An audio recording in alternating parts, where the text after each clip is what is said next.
Not that I want Brandon Aiyuk traded, but Larry, let's say that deal has to go down. What are you asking for? What is a fair ask for John Lynch if you're really dangling Aiyuk?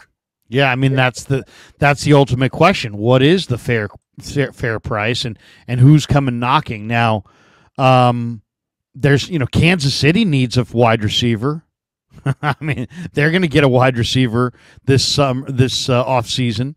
The Raiders, according to reports, need a wide receiver. They've got the 13th pick in the first round. They also have a couple picks, I think, in round 2. The New York Giants need a wide receiver. They pick in the top 10. Could you get their top 10 pick? Would you have to trade more than that would you have to be Aiyuk in your pick for the top 10 pick? I don't know. I'm not sure exactly what's going to be out there. I would say a middle first round pick is the least that I'd want to take. And I'd probably want to get 2 for 1. So I'd probably want to go, picking a player. Aiyuk and a player for a pick and a player, or Aiyuk for 2 picks. But one of them's got to be in the first round, and preferably in the middle of the first round. Because I think, okay, so if you moved him, what would you do? I think you would turn around and you would want somebody, in the middle of the first round, like a Taliesin Fuaga or J.C. Latham, a plug-and-play right tackle would probably be your pick if you made that. So would you rather have another wide receiver like Aiyuk, or would you rather, trade Aiyuk, get a couple picks, and turn them into that blue chip tackle and maybe a replacement wide receiver? I mean, it's a tough call. It's a tough call. But when you look at their situation, I would say, and by the way, there is a report out this morning, column by Dan Graziano, ESPN.com, talking through the whole Brandon Aiyuk situation. And the quote, as it pertains to Aiyuk, says the most likely outcome, to me, the most likely way this shakes out is Aiyuk ends up getting traded to a team where he's the clear number 1 wideout, where he can get that extension that he wants, leaving the Niners to draft his replacement. Kind of like the DeForest Buckner situation. And I don't know how I feel about that, because I really like Aiyuk, and he's really, really good. But, there are other receivers in this draft. Brian Thomas from LSU, Xavier Legette from South Carolina, Rice's kid, Brendan Rice, I really like in maybe the 3rd round. So, I mean, there's other receivers, and you got to get that blue chip tackle. I mean, at some point you have Brock Purdy. You now have to protect him. Now, what's more important, protecting him or giving him weapons? Because Aiyuk's his number 1 weapon, especially on those in breaking routes. So it's gonna be a tough call. It's a tough call either way. But if you ask me, bet everything you have on one thing or another. I'm betting they're gonna trade Aiyuk for a mid first round pick, take an offensive lineman, and then replace him in the draft or in free agency. That's the other thing. There's other free agents. You could go sign Calvin Ridley. You could go sign Mike Evans. You could go, and I'm not sure what they would cost. Maybe you could get them cheaper than Aiyuk. I don't know. But there's a bunch of free agents out there too. Again, I understand it, but I don't like it, especially in Kyle's system. It takes a couple of years to learn it. Who is the plug and play wide receiver that in year 1 with the Niners made a difference? I don't think there is one, Larry. It wasn't Jerry Rice. No. But I mean, like, it takes a year or 2, I think. No, I know. You're right. And Kyle is extra hard on coaching his wide receivers. Brandon Aiyuk's career began in the doghouse. So many careers began in Kyle's doghouse on that side of the ball. And I just think that finally, here it is. You got the wide receiver and the quarterback, and it is officially clicking. I guess what I'm surprised about here is that Brandon Aiyuk seems to be full of so many sour grapes about this. And maybe, again, it's just performative public negotiations. I don't know.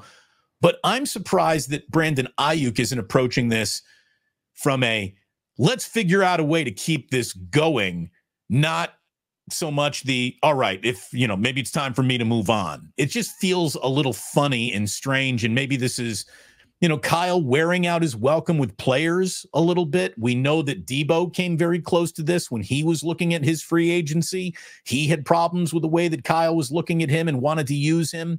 That went to like just veteran rest days during practice weeks to, of course, there was the whole element of, is Debo more of a running back and how should he be paid? There was that element that there's no element to that, to the Aiyuk negotiation. I'm just like, here it is. Finally, a pair of jeans that fit well, and you want a new pair of jeans? Like, I don't like. Well, the thing about it though is that you can't get tied emotionally. I mean, look at Kansas City; they had to get rid of Tyreek Hill. I mean, this is what's happening to wide receivers all over the league. I mean, A.J. Brown was great in Tennessee, and then all of a sudden it was time to pay him, and they're like, "What? We're not paying him." So, it's. These are tough decisions. These are really, really tough decisions. You can't pay everybody. You've already paid Debo. You're not going to be able to part ways with Debo. You also have Juwan Jennings, who just really played well in the Super Bowl. He's restricted, so you probably want to bring him back. There's always, it seems like every year in the draft is a good year for wide receivers. There's so many teams that play the spread in college that there's just a lot of good wide receivers in every draft. And they badly need a blue chip offensive tackle or two because Trent is probably not going to be, too far away from the end. So they've really got to, they got to figure out a way to make it all work. So it's, I don't agree necessarily that, that I'm not in a rush to move Aiyuk either, but the 49ers are not going to, if he wants $28 million or $30 million, you're really going to spend $58 million in wide receivers when you don't throw that much. So maybe it's going to be a very difficult negotiation. And it sounds like, if you ask me what's going on here with the dialogue and the rhetoric and the tone of the negotiations, is that they probably already exchanged numbers and they're probably worlds apart. And so that's probably Aiyuk's camp kind of reacting to Parag's early low offers. And they're saying, hey, look, if those are the offers, get us out of here. I mean, it's all about guaranteed dollars, and how you whack that up is where you need a creative front office guy like Parag to make it all fit. How about this? I think you are playing a dangerous game here because there are very few wide receivers who affect a running game the way that Brandon Aiyuk does. Brandon Aiyuk is a fierce downfield blocker. He's got all sorts of squabbles and is bought in to being a blocking wide receiver when the play is being run his way for McCaffrey or whoever. And that is a tough thing to cash in, because I think you not only slow down your own passing attack by having to groom another first option wide receiver, but you slow down your running attack because you have Aiyuk out, and you're probably losing Juwan Jennings. And Juwan Jennings and Brandon Aiyuk in different uniforms, I think automatically mean Christian McCaffrey isn't as good next year as he was this past year, because those two guys open up huge lanes for him. So how can this 49er team not miss a beat by saying goodbye to both Juwan Jennings and Brandon Aiyuk? You hurt your passing game and your running game with those guys gone. Yeah, no, I mean, there's no question.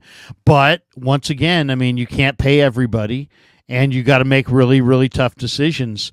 And you have to, where are you getting your offensive line from? I mean, I think we all kind of watched as the Niners' right side of their offensive line crumbled in the Super Bowl. They got to have a better right side of their line. So how do they get it? They're going to have to probably invest in the draft in somebody, and it's a very difficult thing to do. And if you said to me, what are they likely to do? I think they're gonna wind up trading Aiyuk and doing the Buckner Armstead thing and Kinlaw thing all over again, and just hope that they hit on the wide receiver. I think they're gonna.